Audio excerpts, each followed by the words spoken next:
YouTube live. Of course, I'm sure a few of you are not attending for the first time. Maybe you're attending for the second or third time, so you know how this goes. I am here to answer all of your questions, anything related to graduate study, master's programs, MBAs, PhDs, even an undergrad program abroad, or general career guidance queries. And you can post your questions on my LinkedIn comments or on the YouTube comments. We are live on both, and we'd be happy to answer your questions. So you can go ahead and start getting your questions in. Of course, if I'm not able to answer your questions, by the end of the next 30 or 45 minutes due to the paucity of time, you can always schedule a free consultation with us on our website www.gradvine.com, and rest assured you'll be getting some fantastic advice from my team, which is the very best in the business. Why should you listen to us and why should you listen to me?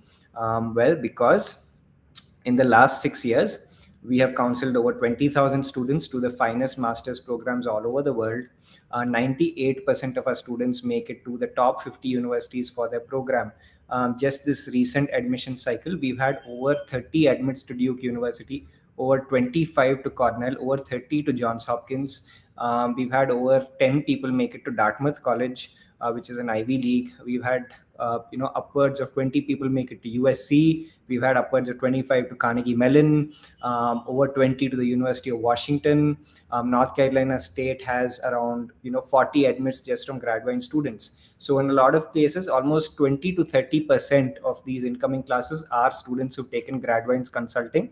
So pretty much the very best in the business to answer your questions and to help you out with the application process. So you are in good hands. If you're attending this live, it's already going to be incredibly useful for you. Post this live also, you can schedule a free consultation call with us and take any of our services, and you'll see why we are the very best in the business when it comes to guiding you for master's programs. The other thing is, all the advice that I'm going to be giving you during this live session is going to be free from bias. Why is that? It is because we do not have any affiliations to any university. So it's not our objective to push you to some university for the sake of going. We will only suggest universities that are in the best interest for your career, because all the money that we make is from the consulting fees that you pay us. So we are trying to ensure the best possible results for you, because then you will go spread the word and you will tell people that we do a good job. And that's how we've grown over the last 6 years to become one of India's largest college application platforms today. And I thank you for your support. So that's what we do at Gradvine. That's why you should listen to us, for all you new users. And with that, I will jump straight into your questions. All righty. First question comes from a person named SG. Do MS and M engineering and CS give the same outcomes in terms of job opportunities? Which universities in the US offer an MS degree for a non-thesis track? If you are looking to get into the corporate sector, say you want to work for Microsoft, Amazon, Google, or even some smaller companies, whether you do a thesis track or a non-thesis track, whether you do an MS or an M engineering in CS, it does not matter. The thesis track or the MS matters only if you want to keep the option of a PhD open, because the terminal part of a MS or a thesis track master's degree is a thesis, and that obviously lends its way to a more research oriented PhD program later. Otherwise, if you do a project based M engineering, a large part of your subjects and your electives are going to be pretty much the same, and recruiters do not care where you do, whether you do a thesis track or a non-thesis track, as long as you're entering corporate. Pretty much every top university in the US will offer a non-thesis track for a CS. There's no point me throwing random names at you. North Carolina State offers it, USC offers it, New York University will offer one as well. So I can throw out a bunch of names. What is right for you is something you have to figure out. Keep in mind that non-thesis tracks are easier for you to get into. So if you want to get into corporate, apply for the non-thesis track. That is my impartial, unbiased advice. That's the best for your career, because you should make it to the best possible university. All right, Manan Shah asked me the best time to give the GRE. How many hour attempts you give, that depends on your own personal timelines, your exams, your workload at your job. By the middle or end of August, finish all your attempts. Usually, it is a good practice to give at least 2 attempts of the GRE. I'm not saying you won't crack it in 1 attempt, but most people tend to give at least 2 attempts. Therefore, maybe think about giving 1 attempt right now in May. Give a little bit of time. Give yourself, a month and a half, 2 months to prepare again, and give the second attempt whenever, before August or end August. Don't stretch it beyond that, because you need 2 months to work on your application materials to hit your early application deadlines that will be in November. So it just becomes very difficult to juggle both the GRE and the application process.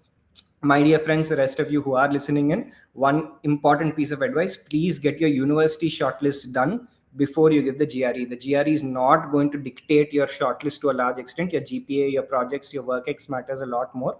Based on the GRE score, there'll be a tweak here and there. So you need to have a good idea of the kind of universities your profile can get into, so that you can have in mind an ideal target score and go for it. You really don't have to go get a 330 in order to hit a lot of top universities, right? So get your university shortlist started before the GRE. The added advantage being the 4 universities that you have to report your scores to post the GRE for free, they will be universities that you'll definitely apply to, because you will have been guided with the shortlist previously. So get that done before. To answer your question, finish how many ever attempts of the GRE you want before the middle or the end of August maximum. Is applying to the MSc management program in Imperial worth it for 2024? A simple answer to that, my friend, is no. The UK has been terrible for jobs ever since we've started this business, and honestly, even before that, since I was a master's student, even when my seniors were master's students. So you're talking about for the last 10 years, job opportunities being very, very poor in the UK. Yes, the 2 year stay back period is there, but once again, the number of jobs available is not great. Also, the MSc management programs or even MIM programs are too general and not specific enough and not specialized enough. And I'm assuming if you're looking at MSc management, you don't have too much prior work ex. So if you're doing a pure management degree without prior work ex, which is not domain intensive, then getting jobs becomes difficult. Imperial is a great school, nothing against it, but I don't suggest you go ahead for that if getting a job is your priority. When do visa slots open? Is there any specific time according to previous years? Varies from year to year depending on the demand, but from what we hear, from May 15th onwards, they are going to throw open slots. Don't panic about visa slots. In my experience of guiding thousands and thousands of students to GradVine, we do people from all over the country, right? Bombay, Bangalore, Chennai, Hyderabad. We get thousands of students. I have not seen any student stay back due to the lack of a visa slot. I understand that you're panicking and stressed, but there are dime a dozen ways of getting visa slots. Don't worry about it. You will get one if you want to go to the US. US is not going to lose the tuition fee that you're going to pay their universities, because there are no visa slots available. Worst case, you'd have to put in an application, you have to put in a request for an emergency slot, or you will have to take a slot in another city. But you missing your flight to the US because of the lack of a visa slot will not happen. NYU is an expensive school. Do you think it's worth it? Depends on the program that you're applying to, my friend. For most courses, NYU is worth it. But if you tell me your specific course, then I will be able to give you a more accurate answer. What is the breakup of LORs for academic plus WorkX that are required for thesis and non-thesis tags? For both, it's the same. I would recommend if you have less than, about less than 2 years of work experience or less than 3 years of work experience, get to academic LORs, which is somebody who's teaching you in an academic institution. It could be somebody who's teaching you a class. It could be a project guide. It could be your thesis guide, or it could be some professor you've done some sort of research under who's from a different college as well. But get 2 from your academic side if you have less than 2 years of work experience. Most universities, even though they don't say it, will prefer that. UTD, Syracuse, Rutgers, University of San Francisco, which is the best for MIS in terms of curriculum and other opportunities? Overall, my vote would go for the University of Texas at Dallas, followed by the University of San Francisco closely. UT Dallas is a better university and brand overall, and the MIS program has been there for a while. It has guaranteed, great career outcomes. Why I'm bringing in University of San Francisco into the conversation also because of the location. It is terrific, but overall UTD is a better school, and Texas is a great place to be right now.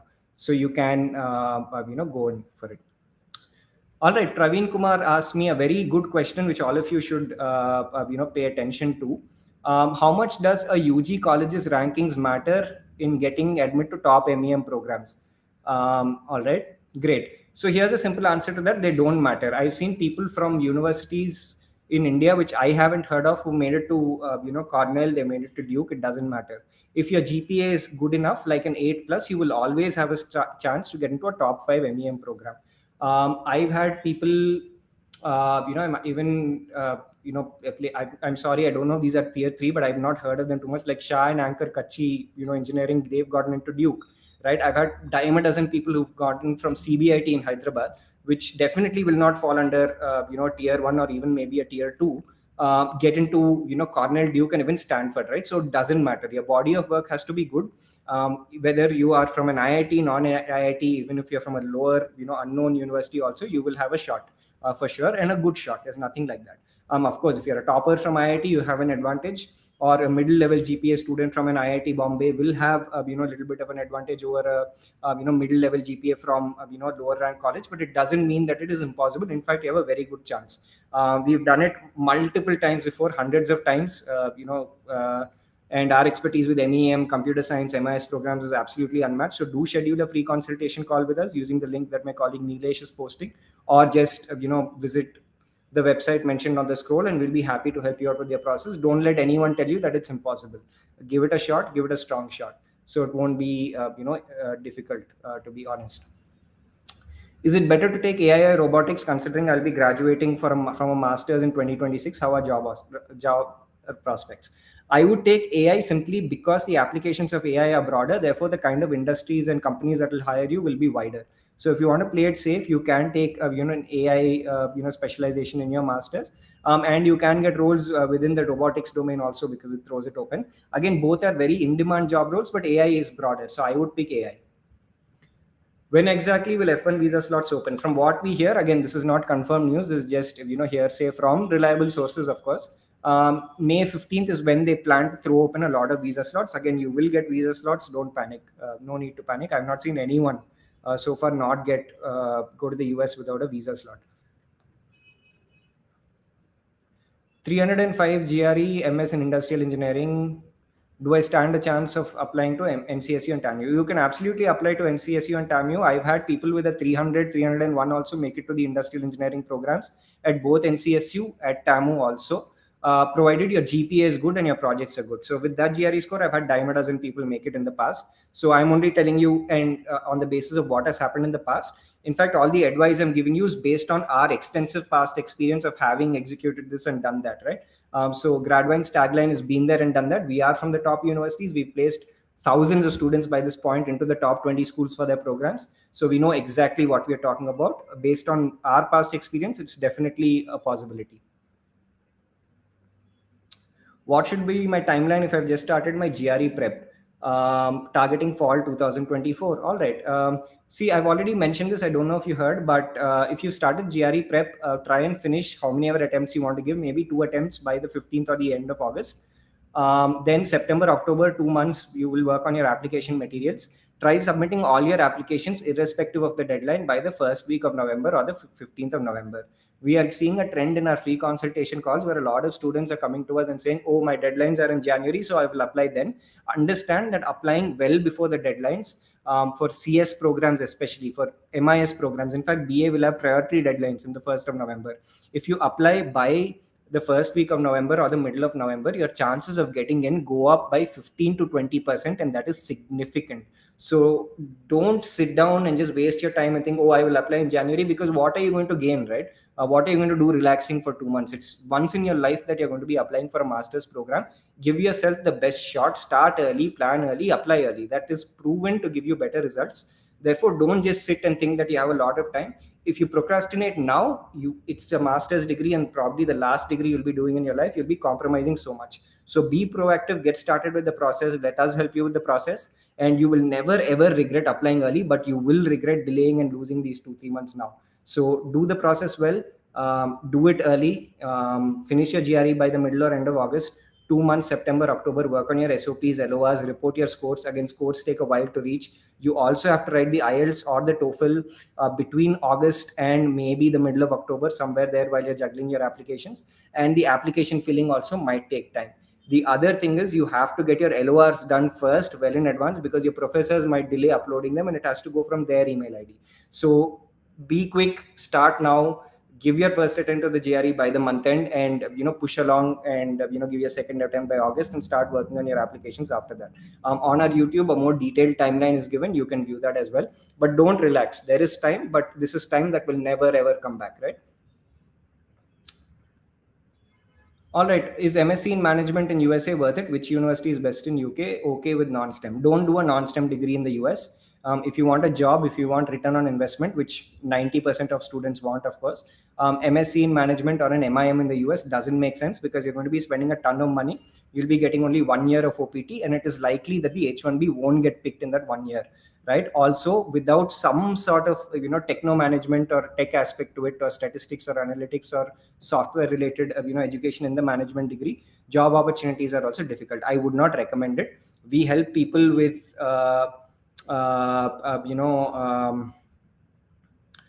MIM programs all across the world also. In fact, we charge more for MIM, but I don't recommend it because of the career outcomes, right? That's where the lack of bias comes in from us. We are very, very unbiased. I don't recommend it from a financial perspective. If you want to go get a brand name degree, get exposure, and come back, by all means do it. It's a great learning experience. I have a 3-year degree in commerce. Am I eligible for a master's in business analytics in the USA? What are my options in universities? Is GMAT compulsory? GMAT or the GRE will be required for 90% of the universities this year. That is looking increasingly likely. If you have a 3-year degree, you can still be eligible. I've had people with 3 years commerce degrees and BBA degrees, be accepted into places like Northeastern, Rochester in the past, right? And a couple of other universities as well. How you know for sure is by writing an email. Why do you have to write an email? Because it varies from university to university. If you come from, say, a top DU university, they are more likely to accept. If they feel that your course curriculum is rigorous enough, they are more likely to accept. So write an email, talk about maybe your work experience, and for business analytics, work experience is strongly recommended, in fact, even required. Write an email talking about your work experience, your internship experience, and maybe your syllabus book attached, and ask them if you're eligible. You will get a definitive reply whether you're eligible or not, or whether you need to get a transcript evaluation. That's the best way you need to find out. But to answer your question, yes, you will be eligible, and yes, you should take a competitive test, be it the GRE or the GMAT. How did MEM as a degree help you building Gradvine? I think this is a long,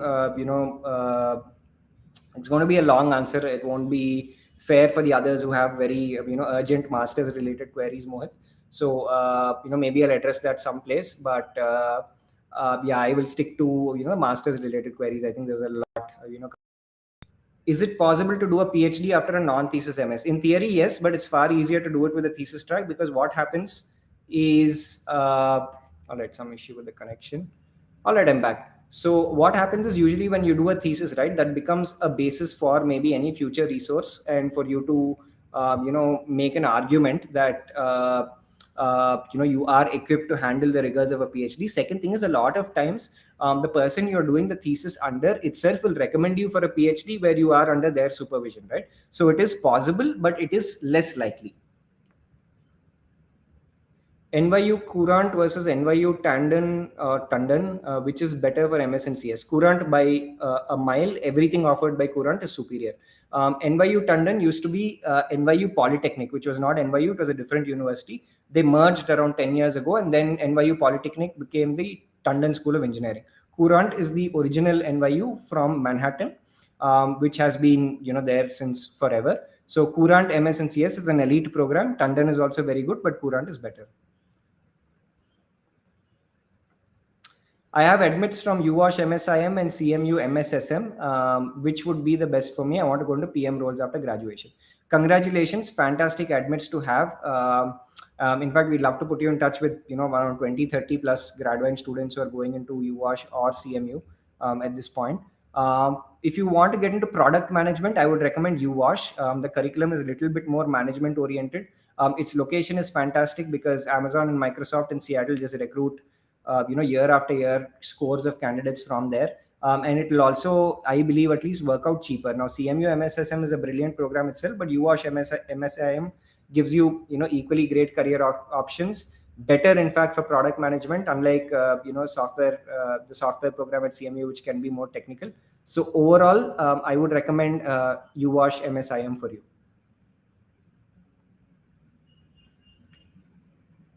Is a GRE of 321 fine for Dartmouth's MEM program? Again, I'm going to give you an answer based on our own experience. I've had people getting through Gradvine for the Dartmouth MEM with a GRE score of 310, 311 as well. A 321 is fine. You will not be rejected because your GRE score is too low, so you don't have to worry about that. but the rest of your profile matters. It's not a guarantee you'll get in, but it's not too low for the program. I've had people with 310, 312, 315, 320, of course 330s, 335s also getting in. So you are there and thereabouts. The median score will be around the mid 320s. But again, a few points off here and there, they will not worry. Somebody who has a 325, 326 does not have a significant advantage over you. All right, NCSU versus UCI versus University of Florida versus ASU for Masters in Computer Science. What is the best bet? Tough choice. The choice comes down to NCSU versus UCI. My recommendation would go to NCSU because it's a better university overall. You're saying UCI is more globally renowned and reputed. Again, it's a subjective choice. UCI is a good university as well, but I'd say NCSU is a better bet. And location wise also, it is terrific in the Research Triangle Park. I would pick NCSU. It's a great program. All right, in your latest post about loans, you have mentioned that Prodigy loans co-signer is necessary, but official website say it doesn't require a co-signer. Could you please clarify? This is information that we've got from our students who've been speaking to them. So it is opinion. Again, I think there's a disclaimer at the end of the post as well. So if you have a conversation with them and they say that it is required, then you have to go ahead with it. Our summary is based on what our students have heard.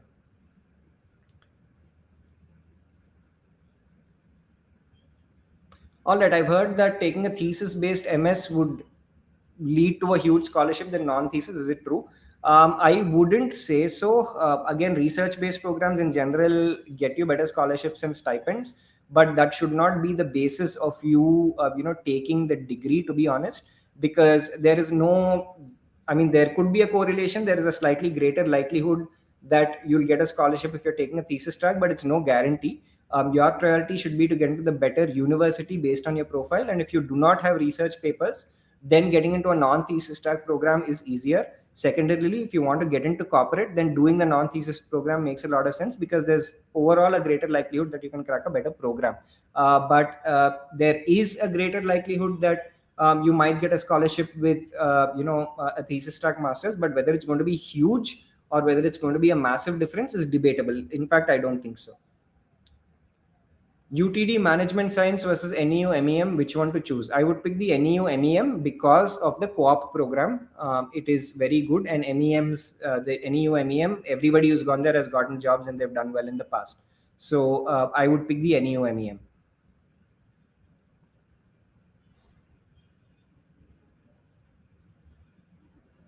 All right, Syracuse MSDS, Sunny Buffalo MSDS, Penn State MPS in analytics. Which one would you pick? It's a tough choice. Honestly, go for the one in which the curriculum you enjoy more. Overall, in terms of university reputation, Penn State is pound for pound the best reputed university, but the location is terrible. Sunny comes with its own advantages because it's incredibly reasonable, but again, it's not as good a university as either Syracuse or Penn State. Maybe if I had to pick personally, I would pick the Syracuse MS and DS because it's a great program.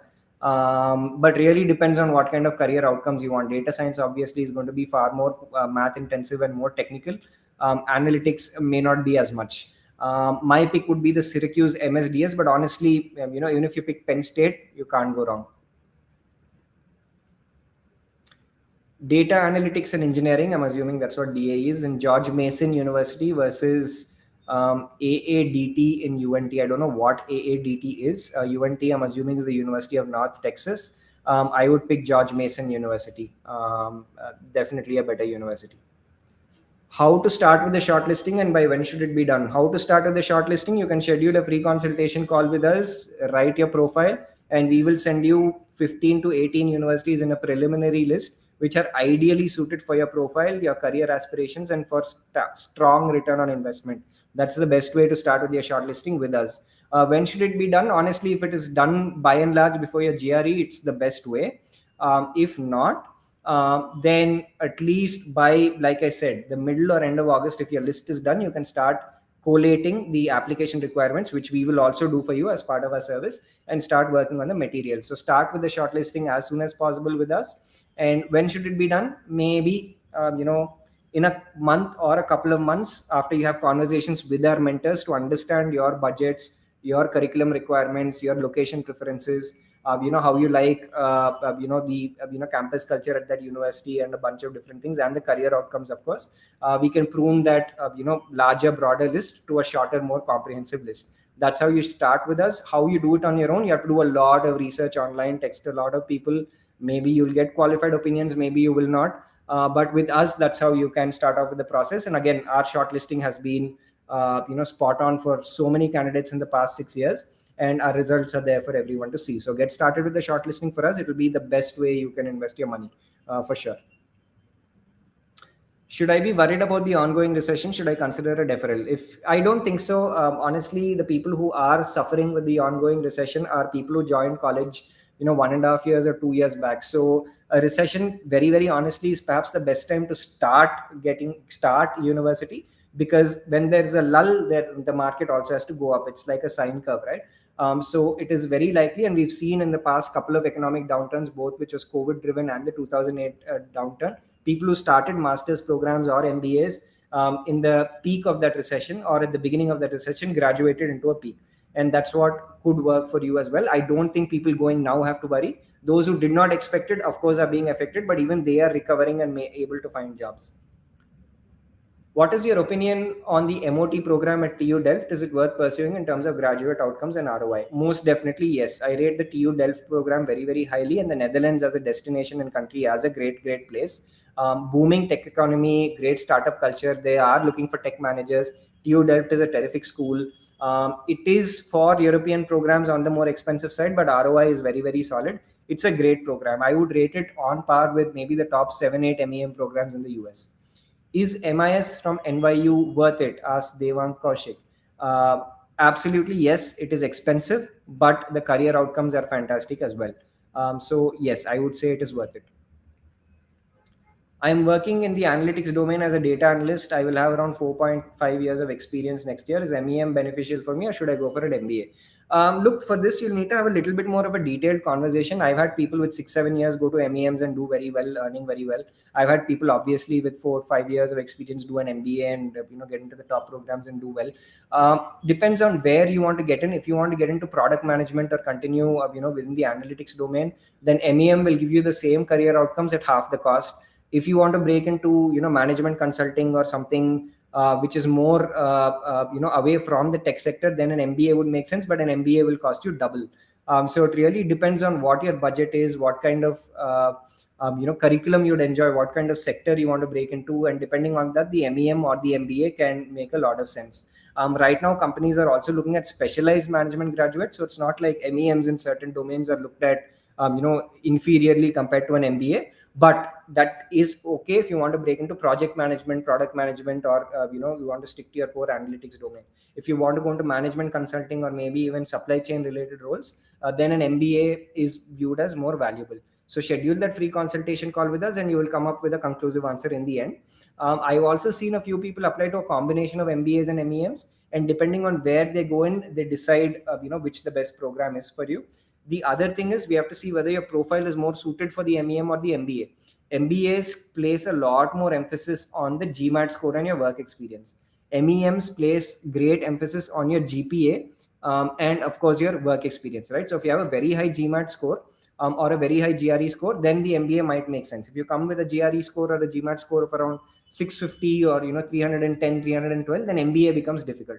So lots of permutations and combinations. Schedule that free consultation call with us. My team will give you the best possible advice on how to go about it. I have a GPA of around 7 from IIT Bombay with 3 internships.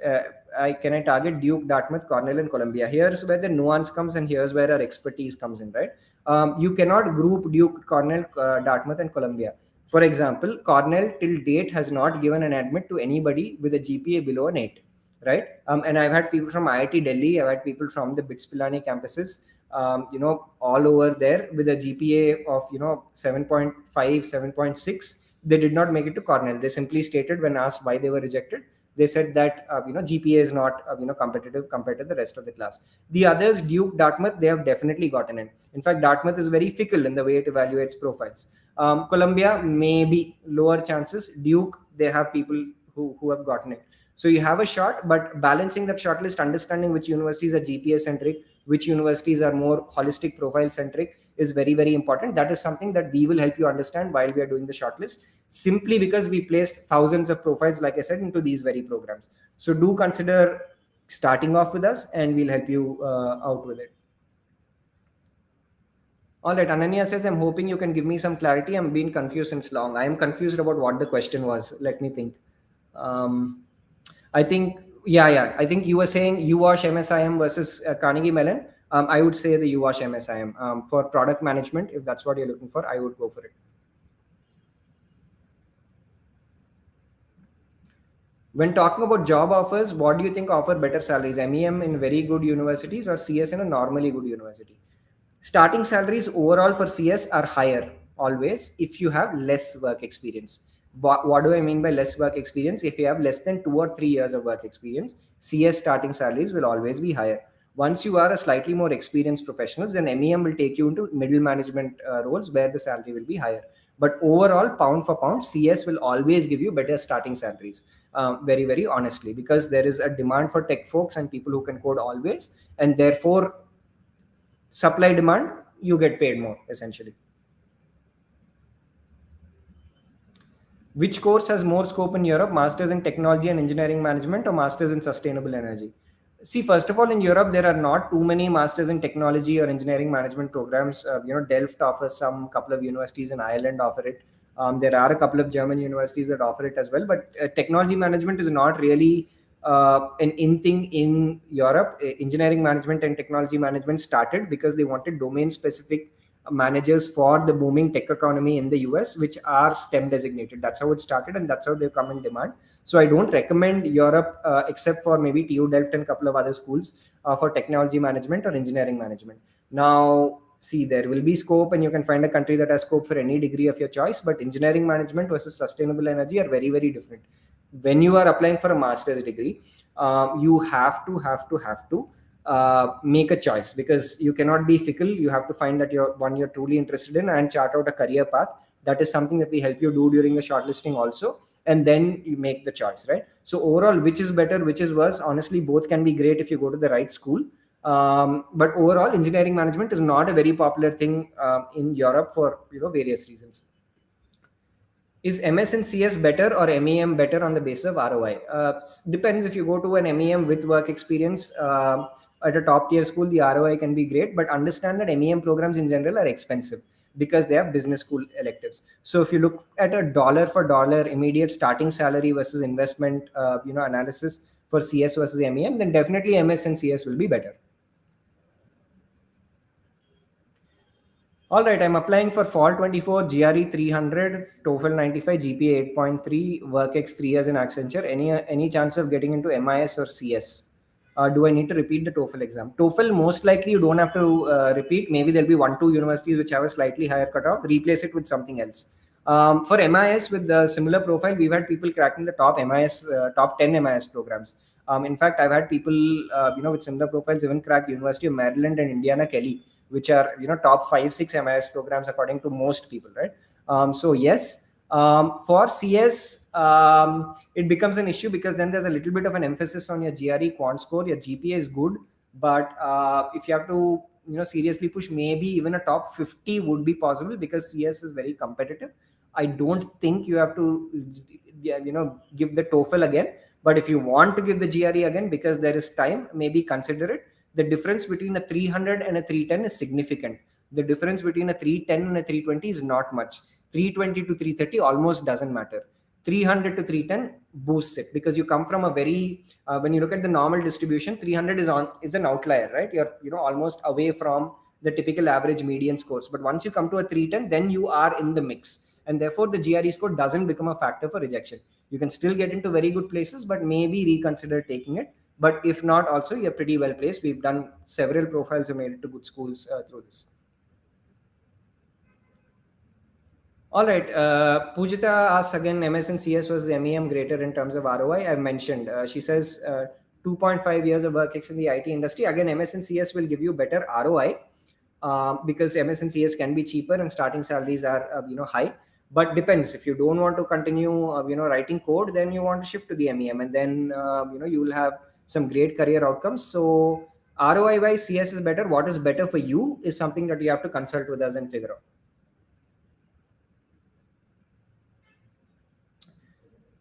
I did only two projects under a professor, but they were only in the subject they taught me during the semester. Would be considered a strong LOR. If you've done a project and they've taught you, yes, it will be a strong LOR. Again, while writing LORs, this is something we see. We see piles of praise being written because, again, let's be honest, students write LORs themselves, professors sign off on it.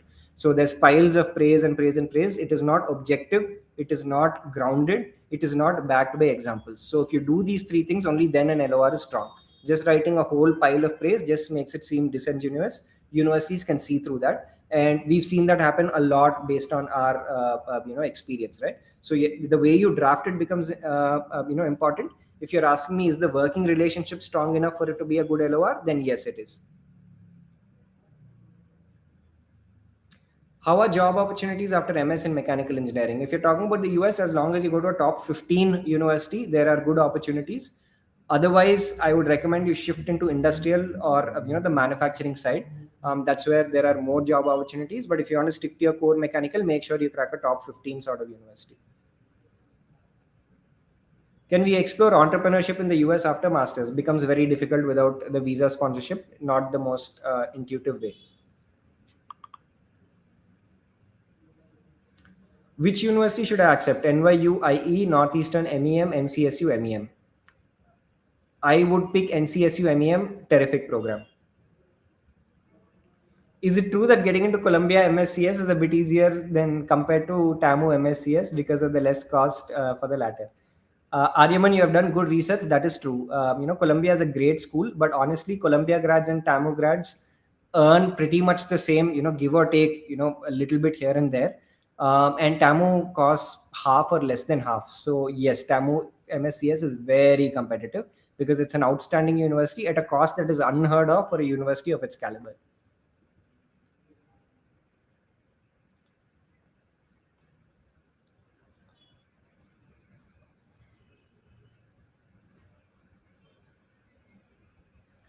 All right, I have a lot of research experience in my undergrad. So, which would be better if I want to join the corporate industry, going for a non-thesis MS in CS or a thesis MS in CS? Look, if you have research experience, it is still going to enhance your chances of getting into a non-thesis program also. There's nothing of that sort. But if you want to go into corporate, just do a non-thesis. Why do you want to break your head with a thesis defense at the end of the day? That's not exactly easy. The other thing is, when you're not doing a thesis, it gives you an opportunity to do internships, and that internship project could be your terminal end to the degree, right? And that could convert to a full-time job. If you're looking to get into corporate, do a non-thesis track. Just doing a thesis because it's called MS, which is an Indian mindset. Honestly, it is not an American thing for them. MS or an M engineering or a non-thesis thesis doesn't make a difference. So if you want to break into corporate, do a non-thesis track always.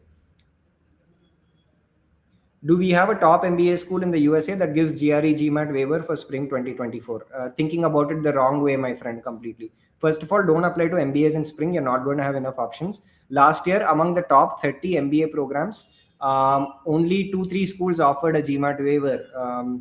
This was the University of Washington Foster and Indiana Kelly. Kelly also, we had to haggle a lot with the admissions committee, right back and forth, argue that the student had a great GPA, and she got in with a 100% tuition waiver. But don't depend on it. Apply for fall, write the GRE or the GMAT. I'm not going to give examples of one-off cases and give you advice. In general, 99% of the cases, apply for fall, get a good GRE or GMAT score if you're serious about cracking a top MBA program.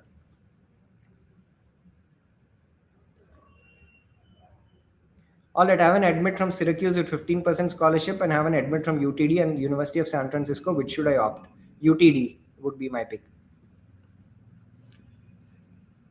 All right. Can you please, how are job opportunities after MS in mechanical engineering? I've just covered that very recently. I hope you've seen that. You have to go to a top 15-ish universities to have good jobs. If not, I would recommend you shift into manufacturing or industrial engineering. Can you please shed light on spring versus fall? Apart from number of courses, any drawbacks if you opt for spring intake? The only drawback is if you go for a short course, then you will not, be able to do an internship. That's the first thing. Because most internships are offered in the summer, and if you join in spring, which is January, you will have to study during the summer semester. You only can do an internship in the US after you finish 2 semesters of education or 9 months of education at the university, which would dictate you will do the spring semester and then you have to take the summer semester and then look for an internship in the fall or later on. That is not the most traditional time when internships are offered, so the internship search might be a little difficult. But apart from that, there is no significant difference, to be honest. If you go for a program that is year and a half, 2 years long, you still should be able to manage an internship and do fairly well. The only big disadvantage is that not enough universities offer a spring intake at all.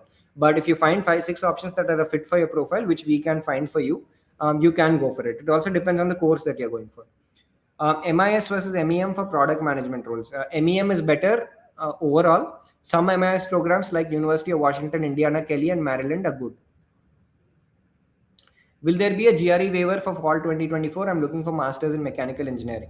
Unlikely. Already from fall 2022 to fall 2023, a lot of universities that are offering waiver, did not offer the waiver anymore.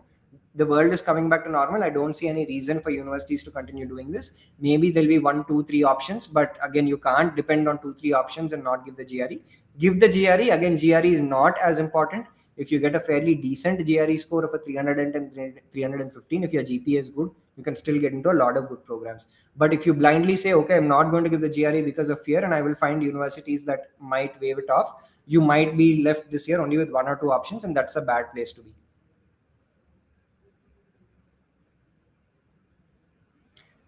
All right, how many graduate students got into the MSIE at Purdue? Can you help me in connecting with them through your Discord server? Will be quite helpful. MSIE at Purdue, we have 2 or 3, but the MEM program at Purdue, we have a lot, right? Upwards of 10 or 15. Again, that could help in terms of your accommodation search and all of that. Just go to the Discord server and look at the Purdue thread. If it's not there, you can create it and people will join in. Understand that Discord servers and communities are driven by you guys. So if you take the initiative and push, then definitely the others will follow. But if you are silent, there's only so much we can push as a company, right? So there will be a mega thread there. You can connect with people and then you can find your housing and all of that. That could be helpful. Can you name a few universities which are co-ops? Northeastern, University of Illinois, Chicago, University of Cincinnati. They all have co-ops. NCSU MEM versus TAMU MEM for supply chain. Tough choice. Both are very much on par. Excellent. See, TAMU MEM program is a spin-off of their industrial engineering program, which is among the best in the world. It will also work out cheaper than NCSU. So I would pick TAMU perhaps if you're very keen on supply chain. MS in data science or MS in CSE, looking for a data science job, transitioning from an ECE undergrad. Thanks for that question. For all of you who are looking at this, right? Transitioning from an ECE to an MS in CS becomes extremely difficult. Why it is because most universities will require you to have 4 prerequisites: database management systems, data structures and algorithms, object-oriented programming, and operating systems. As an ECE grad, you'll be missing 2 or 3 of these for sure. Then it becomes very difficult for you to be accepted into the program. Even if you are accepted, they will ask you to do a bridge course, which is an additional semester where you're covering these courses. And therefore, that's going to become more expensive. And the likelihood of you getting in also is far lower because they get enough applications from pure CS grads who have the credentials and the prerequisites, right? So if you're looking for a data science job, getting into an MS in data science would make a lot more sense because data science does not have those prerequisites. However, data science also needs you to come with a strong theoretical mathematics background, which Indian engineers don't have. Apply for a combination of data science and data analytics degrees. That will help you break into data science jobs and help you get into a good university also. How good is CMU MISM program? It is among the top 3 in the world. So it is excellent. All right. Hey, Sreekar, does a 2-year MSIM at UR seem too long for career optics versus a 16-month LRMIS? I have 4.8 years of work ex and I want to transition to product management.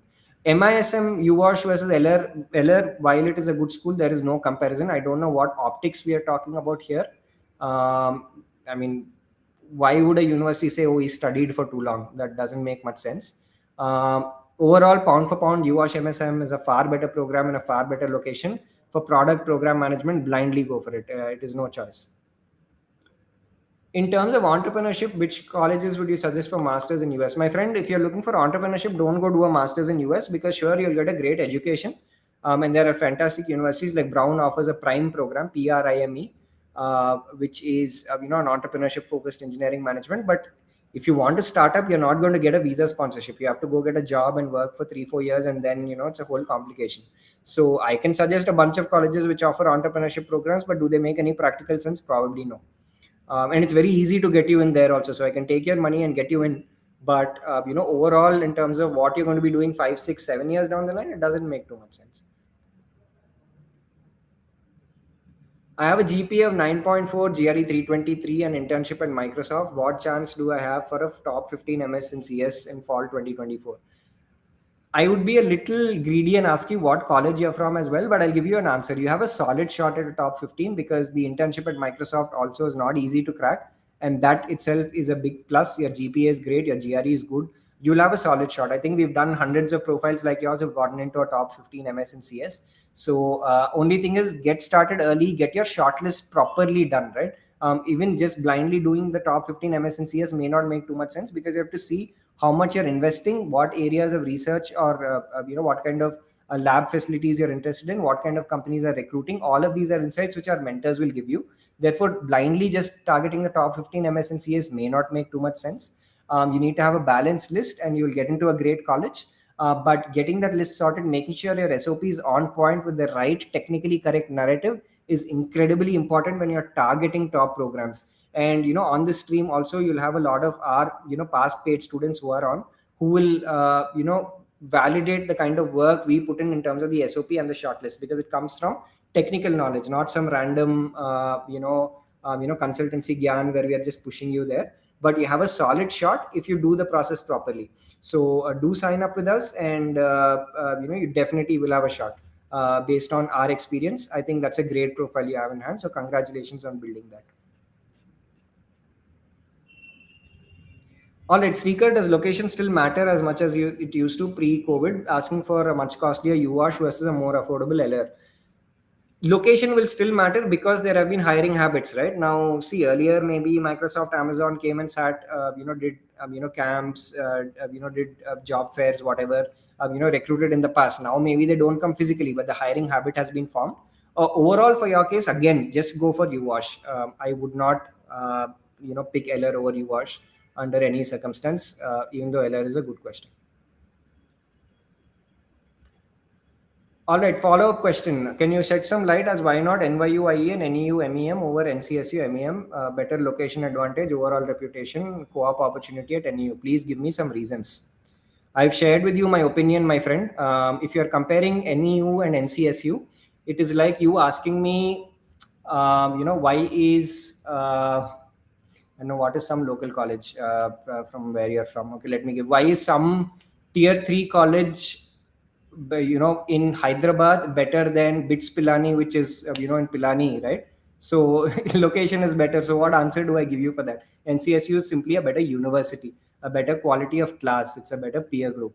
Why not NYU IE? Incredibly expensive. NYU is a great brand name, but for industrial operations, it's not great. NYU is great for pure finance, pure computer science, but for industrial engineering, it's not the first name or department that comes in. So sure, location is important, and overall reputation of the school is important, but what is the overall reputation of the department? NEU and NCSU is not a conversation at all, because NCSU is a superior university in terms of all respects. So those are my reasons, but again, you could pick whatever you want, and you'll be fine with the other two schools also. They are great admits to have, but NCSU is overall better because it's a better program, far more reputed, and it is significantly cheaper also. Is it worth doing MBA and MIM from Oxford or Cambridge? MIM, first of all, Oxford and Cambridge don't have an MIM program. MBA could be worth it, yes. But honestly, for an MBA, if you're looking at Europe, I would still look at perhaps France as a better destination at this point, or even the Netherlands, better job opportunities. NCSU versus Sunny Buffalo for Masters in Computer Science. NCSU, it's a no-brainer. Is US good for masters in aerospace engineering? What are the job opportunities? I don't recommend it. You'll have visa issues. Most companies that work in the aerospace sector have some sort of governmental contracts. Once that comes into place, they will not really hire foreign students who are dependent on a visa because they need some security clearances. I've had people who've gone to aerospace master's programs at maybe the University of Michigan, UIUC also, come back without a job. So I would not recommend it.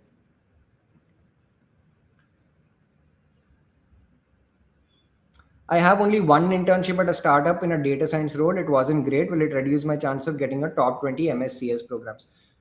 See, if you have only one internship, it is okay if you have projects. Otherwise, if you have research papers, otherwise, if your GPA is great, otherwise, you can still get in. So it depends on your overall profile. I would recommend you get your profile evaluated over a free consultation call. Ad hoc, if you have only one internship, can you get in or no? It's very difficult for me to say.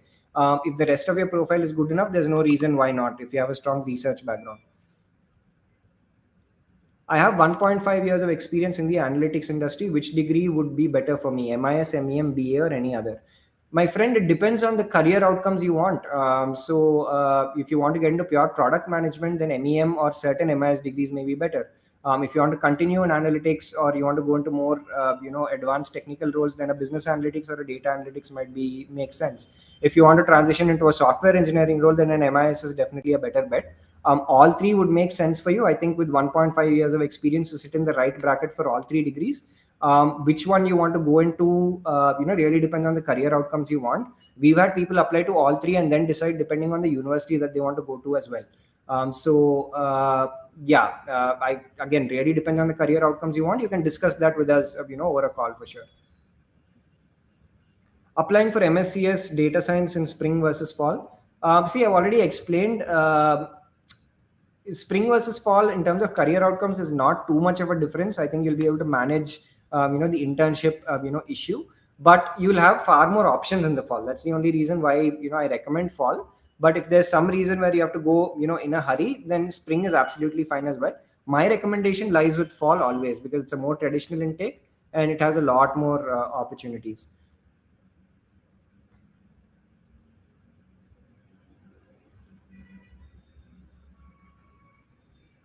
Is a technical master suggested after 6 7 years of experience in the industry? Yes, why not? If you enjoy your work, if you want to continue doing it, it can be great if you do a technical masters, because again your starting salary with your level of work experience will be higher.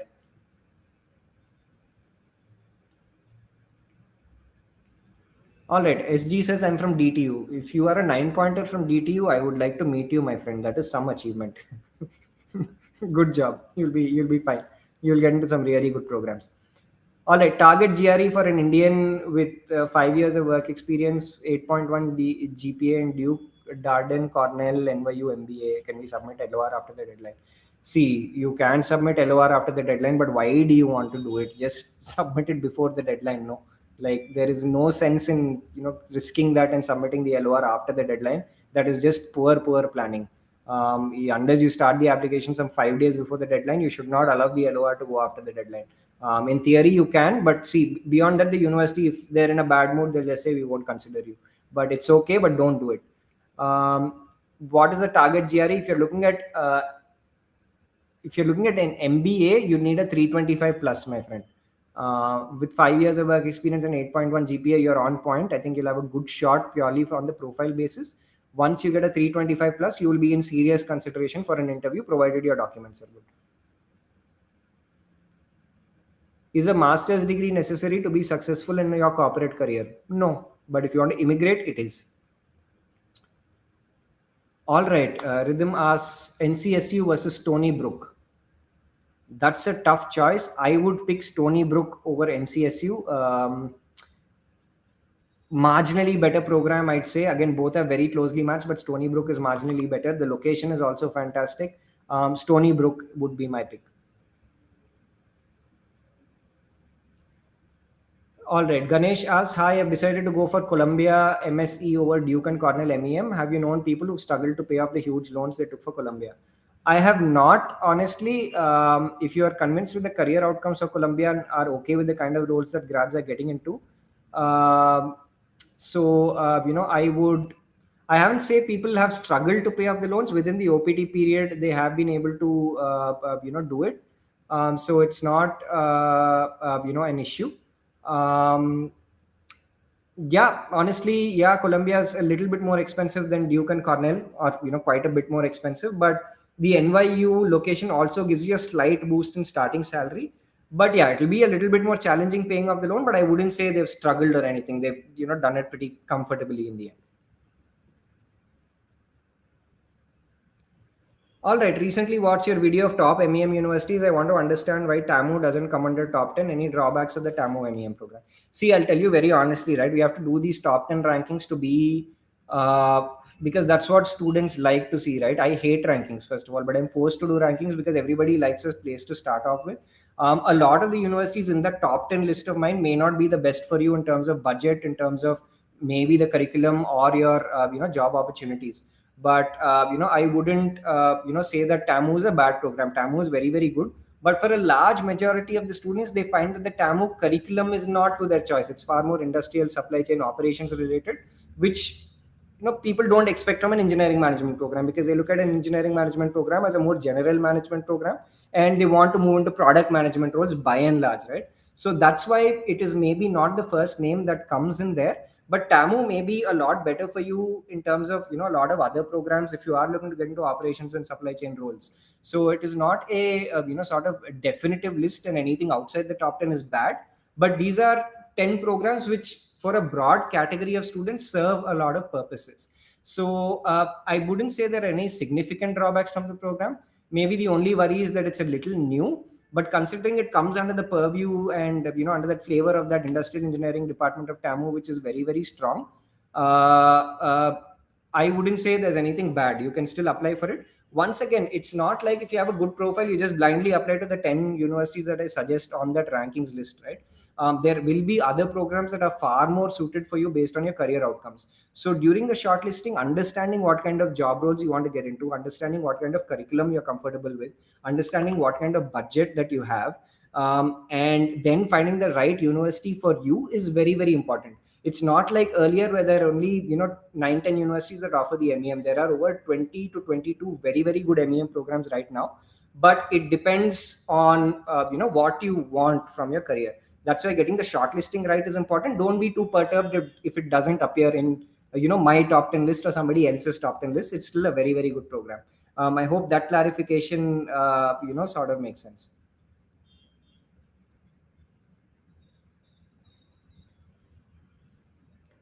All right. Thank you for your great response. But just to clarify, NCSU MEM is the most expensive out of the three. NYU NU at 55 lakhs INR after a 10K scholarship.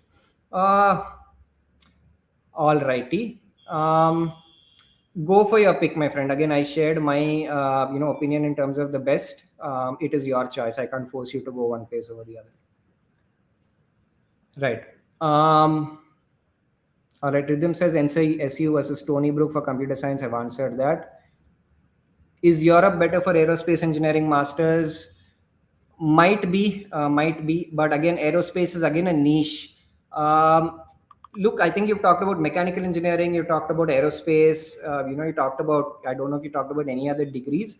You do seem a little confused. Aerospace, once you go into that niche, there is always going to be an issue of that governmental clearance and letting people in with, who need a visa sponsorship, right? It becomes a little bit of an issue. Um,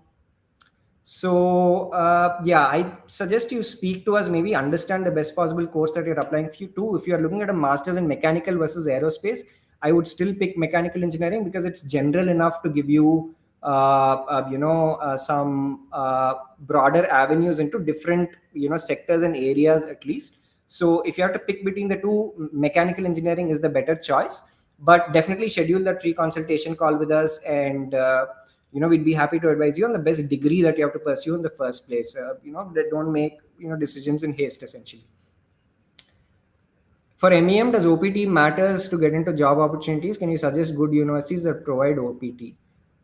Look, every master's program in the US gives you OPT. If it's a STEM master's program, it gives you 3 years OPT. If you do a non-STEM master's program, you get 1 year OPT. So every program gives you an OPT, but do a STEM program, and every engineering management program is a STEM program. So all of them will give you an OPT period. OPT university doesn't give, the country, the US gives you the OPT, essentially. So I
issue.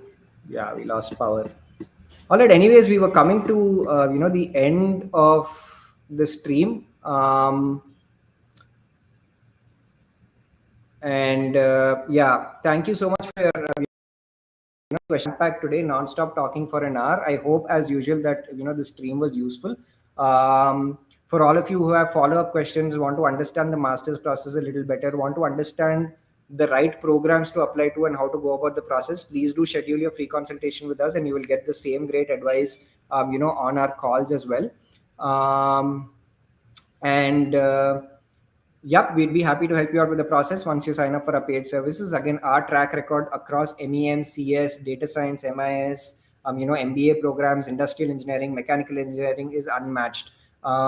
We deliver results to the best universities at large volumes. So you certainly do want to, have us by your side with the application process. You can always follow our content on YouTube and LinkedIn. We put out a lot of informational stuff, which is again very very well researched and backed by a lot of experience. So all the very best with your master's application processes. For those of you who've gotten these great admits who are applying for the visa, don't panic, you will get the visa slot. Slots are not open yet. Around May 15 they'll be thrown up. If you need any help, again, you can reach out to our team. So as always, it was a pleasure interacting with you. Thank you so much for turning up in numbers and trusting the advice that we are bringing to you. And it's always great to see this response and these kind of questions coming in from you, and it encourages us to do a lot more good work. So thank you for turning up. I will look forward to seeing you again on a live, maybe 3 weeks or a month later. If you are still watching and you are interested in MEM, we have an amazing MEM roundtable with MEM grads from the finest universities in the US, and these are really really brilliant candidates that we've guided in the past.